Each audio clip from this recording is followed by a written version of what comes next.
Now let's see the vapor pressure of liquid solutions. Consider a binary solution. Consider a binary solution of solvent as liquid and solute also liquid.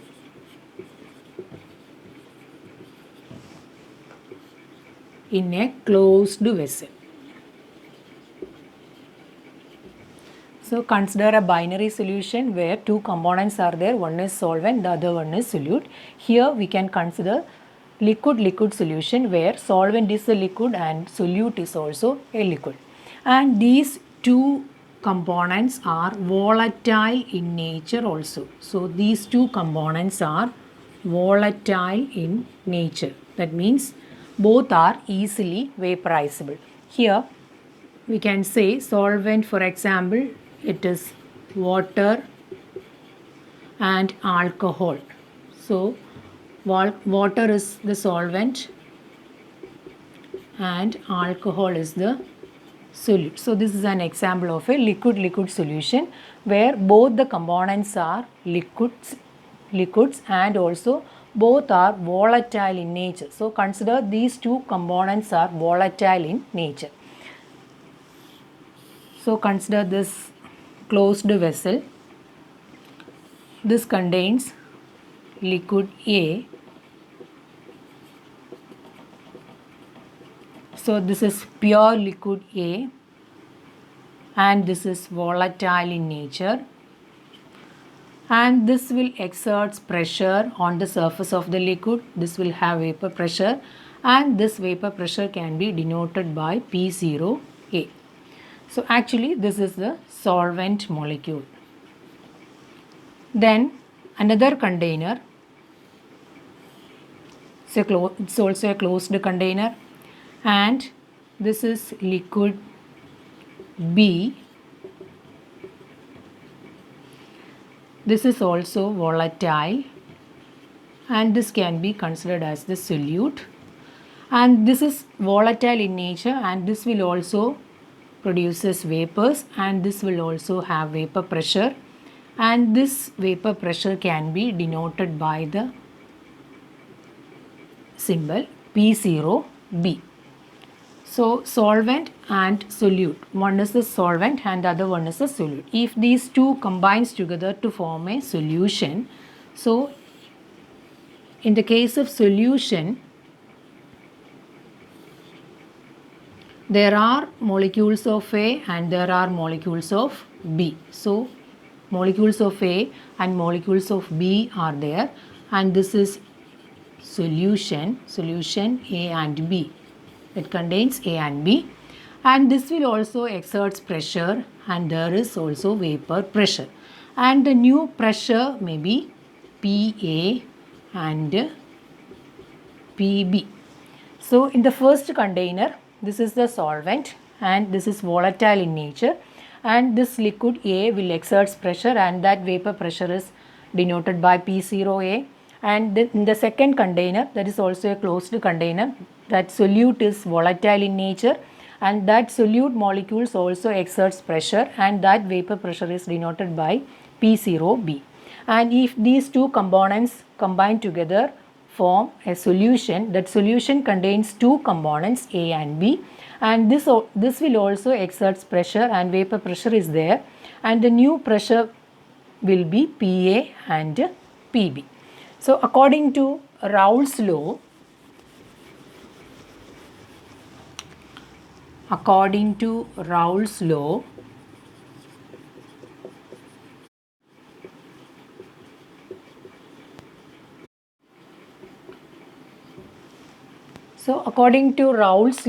partial vapor pressure of a volatile component present in the solution is directly proportional to the mole fraction of that component present at a given temperature. So that means the partial vapor pressure of the volatile component. So the partial vapor pressure of the volatile component, we know that there are molecules of A and molecules of B. So the partial vapor pressure of the component A is directly proportional to mole fraction of that component at a given temperature. So that means PA is directly proportional to XA and PB is directly proportional to XB. And we know that there are components A and components A and B present in the solution. So in the solution both components are there. So the partial vapor pressure of component A is directly proportional to the mole fraction of that component.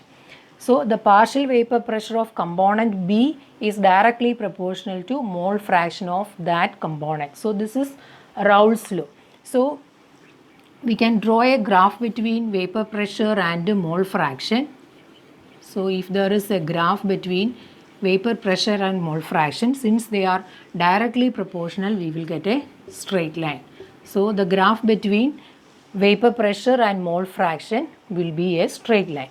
So we know that PA is directly proportional to XA and PB is directly proportional to XB, and we can change the proportionality by adding a constant. So PA is equal to K into XA and PB is equal to K into constant K into XB. Then suppose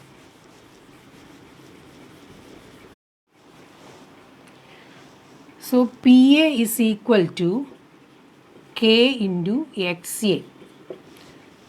If XA is equal to 1, we know that XB is equal to 0. So if XA is equal to 1, that means there is only one component. So if XA is equal to 1, XB is equal to 0.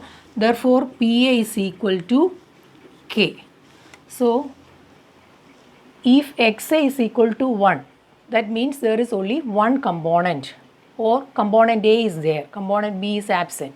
So if XA is equal to 1, PA will be K, and in this condition we can say the vapor pressure is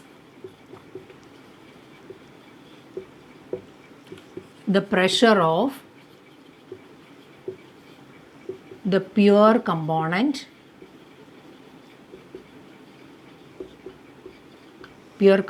A, that is P0A.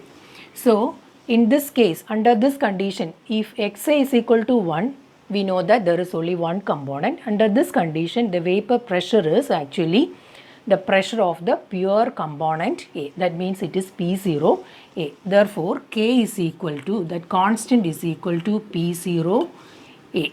So we can change this equation as PA is equal to, instead of K, we can write P0A into XA, and PB is equal to P0B into XB. So we have changed the proportionality constant into PA, that P0A in the case of PA, and similarly we can change the proportionality constant as P0B in the case of component B. So PA is equal to P0A XA and PB is equal to P0B XB. So according to Dalton's law of partial pressures,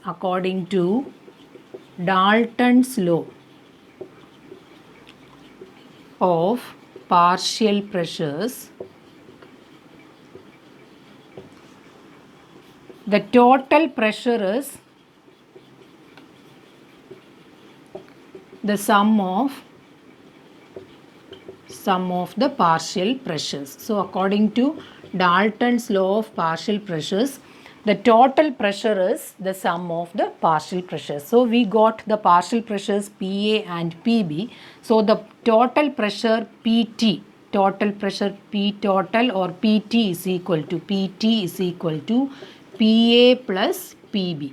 So P total, that means the total pressure is equal to the partial pressure of each component. So the sum of the partial pressures of each component, that means PT is equal to PA plus PB.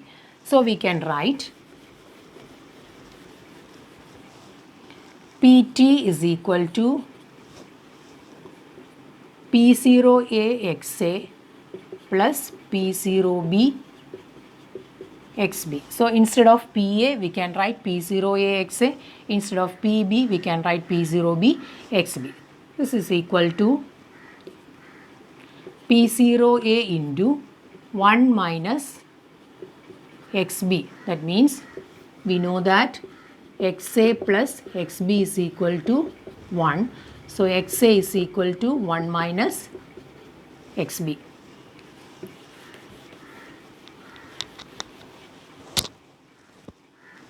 So P0A into, instead of XA we can write 1 minus XB plus P0B XB. That is equal to P0A minus P0A XB plus P0B XB. That is equal to P0A plus XB into P0B minus P0A. So this is a final equation for P total. So from this equation we can conclude that we can calculate the pressure, we can calculate the total pressure of a liquid solution by knowing the value of P0A, P0B and 1 of the mole fraction.